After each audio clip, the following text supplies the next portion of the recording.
Hi everyone, it's your favorite Atomic Blonde here with a little bit of Atomic Pop chat, reviewing or reviews.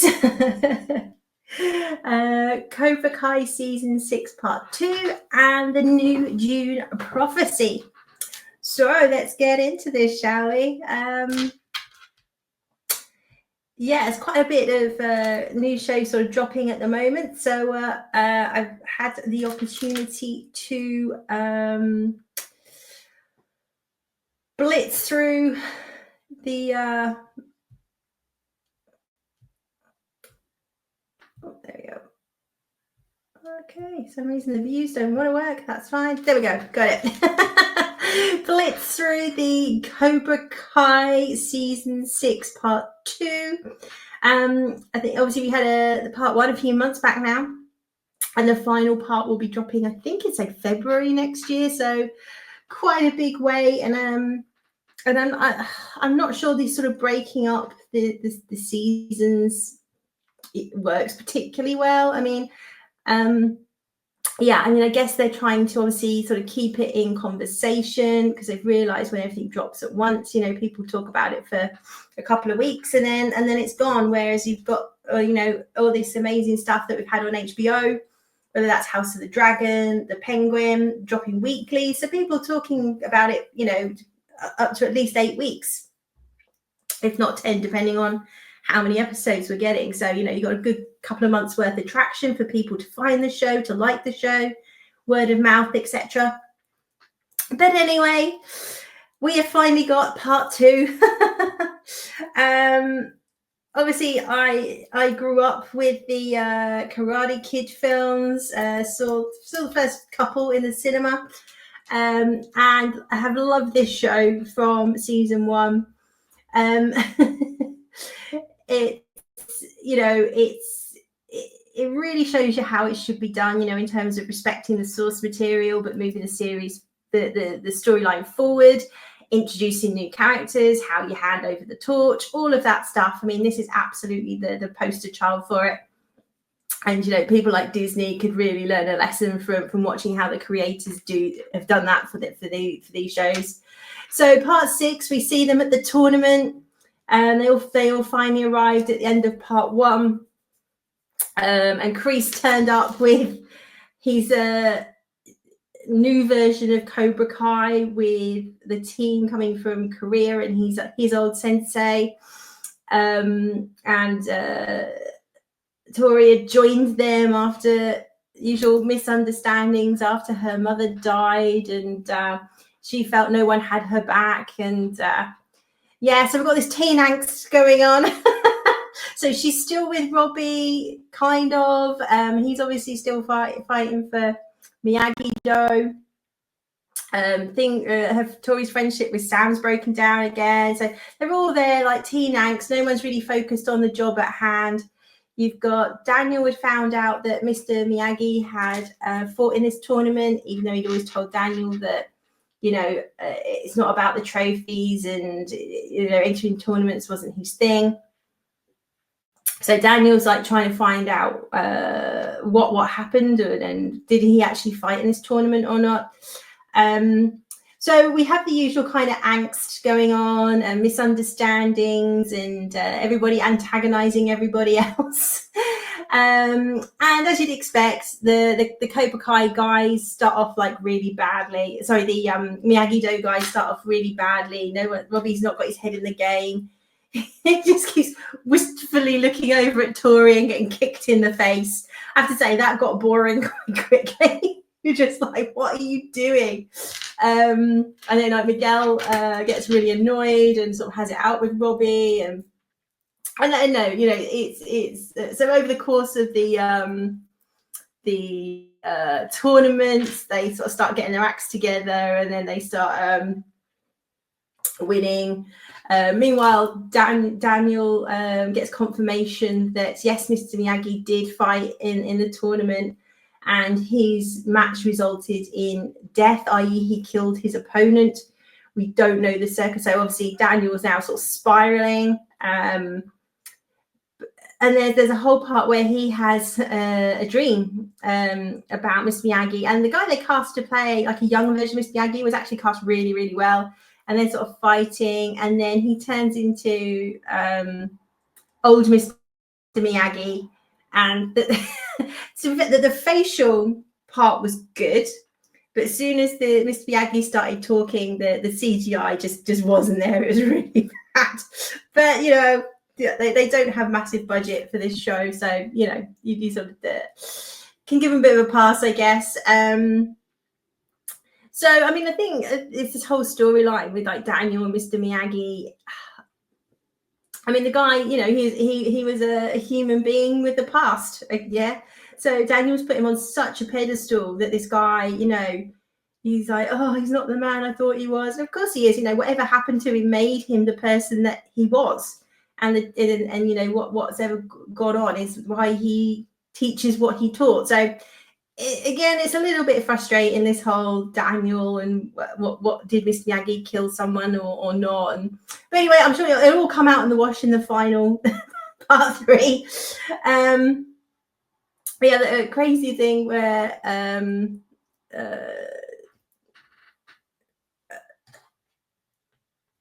Johnny, obviously we've in the first part we found out that Miguel's mum's pregnant with Johnny's baby. They have a scare, so Johnny and Miguel get on a plane and fly back to the States. At this tournament's in Barcelona.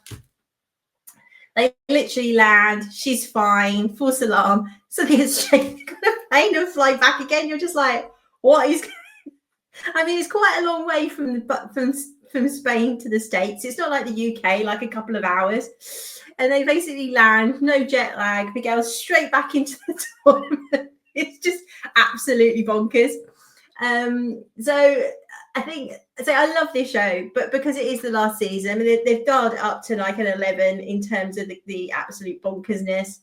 So at the end of this season, episode part 2, spoilers,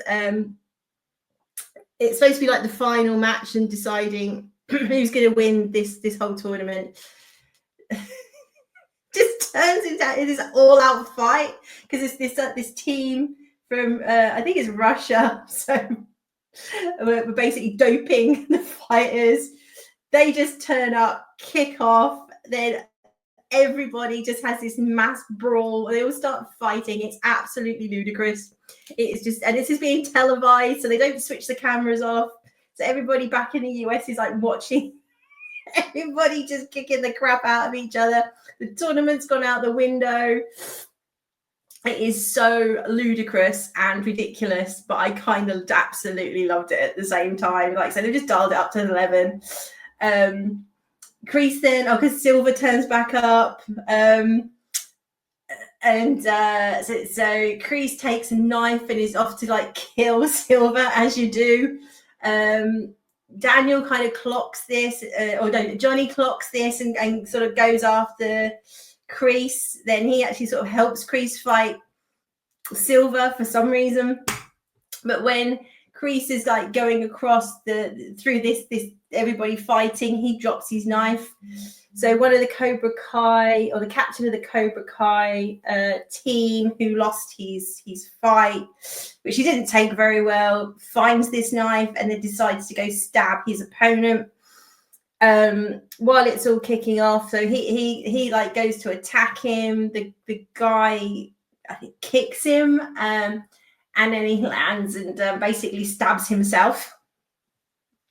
And that's kind of where it ends. So you've got all this craziness going on. It's absolutely insane. It's completely unrealistic, and I loved every second of it. So this show is just deteriorating into absolute bonkersness, but somehow it's, you know, it's still entertaining, and somehow you just stick with it because you just love all these characters. I think some people will be probably a little bit out at this point, just going, really? And it's not until like this guy gets stabbed and killed they decide to turn the cameras off. It's it's absolutely crazy. So if you love this show, you will still love it. There's lots more eye rolling going on. You're like, really? But hey, look, we've got one part left to go, part 3 in the new year to round all of this out. So I think if you stuck with it this long, stick with it. If you kind of come into it, you'll just be like, what? It's absolutely insane. But entertainment value, loved every minute of it. So go check it out on Netflix. Cobra Kai season 6, penultimate part 2. Go take a look. Cool. So yeah, I briefly talked about this last week. I was looking forward to this coming out. So the first episode has dropped. So it's on HBO in the States. I think you have it on a Sunday. So we literally get it Monday morning. So I've watched it this morning. So this is like my first reactions. I've only watched it the once. I've not really had a massive time to digest it. So these are my initial thoughts on wrong way around. There we go. Dune Prophecy. So as I said, this is sort of set 10,000 years before Dune. Its aesthetic, look and feel are very much deliberately have been put in the sort of Denis Villeneuve universe. So you kind of got that continuity that you don't feel like that this is completely disconnected, which is great. You know, we start off with a summary of kind of what's happening. You know, that there was a war against the thinking machines. The thinking machines had risen up and enslaved humanity, and the great houses have come together to defeat them. The Harkonnen family, the sort of General Harkonnen, had apparently deserted and fled the fight, and then the Harkonnen family as such were then kind of almost banished or disowned as cowards. And this count had come from the Atreides family. So the person who defeated or recorded as defeating the thinking machines was the Atreides house. And we start with the sort of I think it's Valerie Harkonnen, very normal name for Dune. So I'm just double checking that. I got that right. Valya Harkonnen, yeah, because I'm pretty sure it was not Valerie. Valya Harkonnen goes to become a Bene Gesserit and to sort of restore her family name. And then we skip forward and we see young as a Gesserits and Bene Gesserits, and she's almost sort of right hand lady to the Reverend Mother. Is sort of like two vying for, you know, and the Reverend Mother as having premonitions, and we sort of see the sandworms and, you know, what's going to happen in the future. And she was the sort of the starter or the believer in this sort of breeding program that she absolutely supports. So on her deathbed, she basically tells her that she's got to continue the work, and we have to make sure that the Bene Gesserit are in key positions to ensure the future, and we need to have basically people on the throne that they can control to prevent further wars. And we see the starts or the development of the voice, and she basically her main opposition once the Reverend Mother dies, who doesn't believe in all of this. She uses the voice to make her kill herself, delete herself. We then skip forward like just over 100 years. We now see sort of the older versions and how she's developed the Bene Gesserit order, how she's grown the numbers, and then sort of how they're training and how they're starting to position the sisters in various places. And then we go on to see that in the imperial house, the daughter's going to be married, and this is a pairing that the Bene Gesserits have come up with. And then you basically find out that she's so she, you know, they don't say how old she is, but she's probably, I don't know, 17, maybe 18. And the person she's marrying is about 11 years. The boy's 10 years old or something. Is quite ew.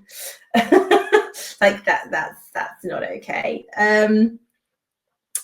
But that you know, I guess it's like, you know, how things used to be here 300 or 400 years ago. It was quite normal for noble houses to marry off their 11-year-old daughters to 34-year-old men and things like that. So I get it. And this pairing has been designed by the Bene Gesserits, but the sort of emperor has found out that there's this sort of manipulation going on, and wants to kind of put a stop to it, but doesn't want to go. And then this is Mark Strong's character, who's the emperor, Carino, and he has a kind of hitman, I guess. He's a soldier called Desmond Hart. That's played by Travis Fimmel. I think is Sons of Anarchy, I think.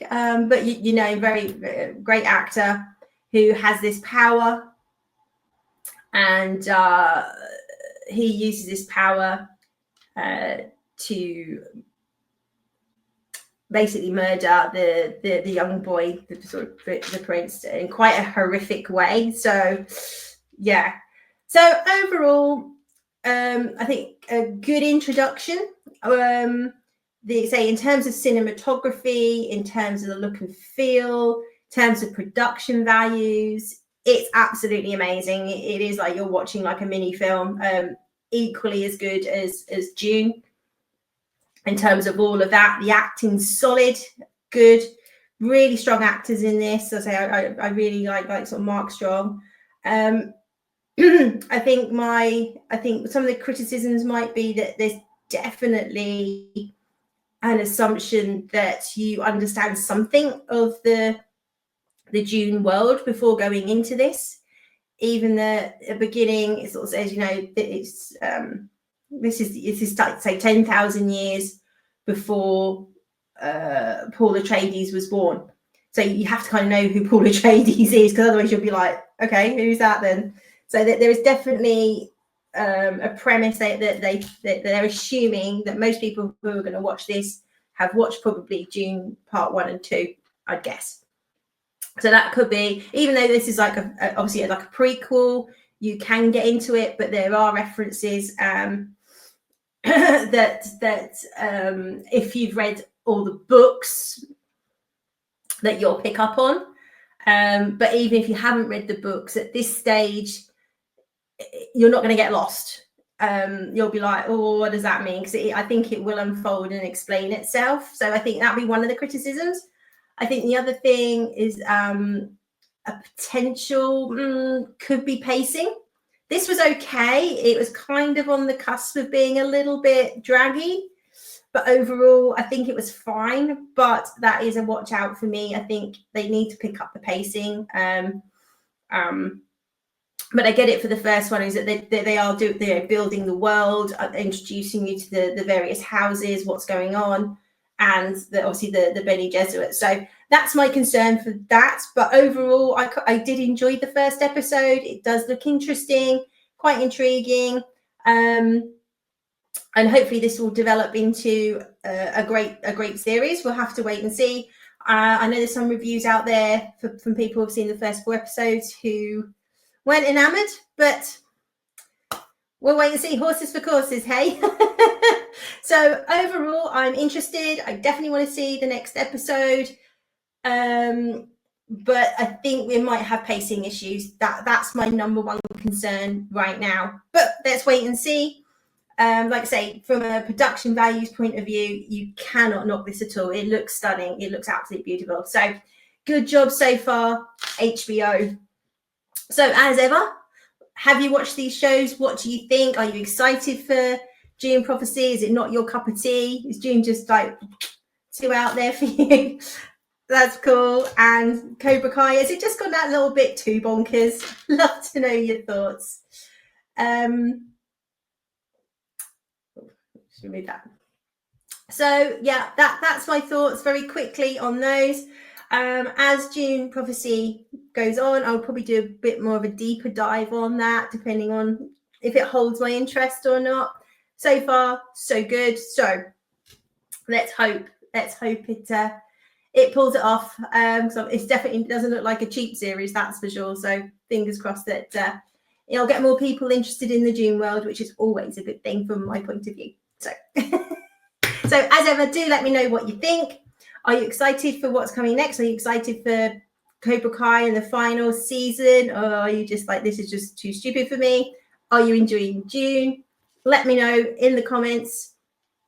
As always, I will endeavour to come back to you. And if there's anything else you want me to review or look at, do let me know.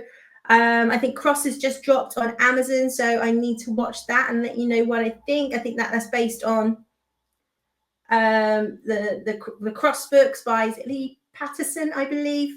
So could be interesting. So far, Amazon has had quite a good track record in these type of things with Reacher and Terminal List. So can they do it again? Let's hope so. I think also the Landman starting this week. So like I say, there's a lot of stuff dropping over the next few weeks, kind of in the run up to Christmas. So yeah, I'll try and stay on top of them all, but do let me know if there's something you want me to watch and review.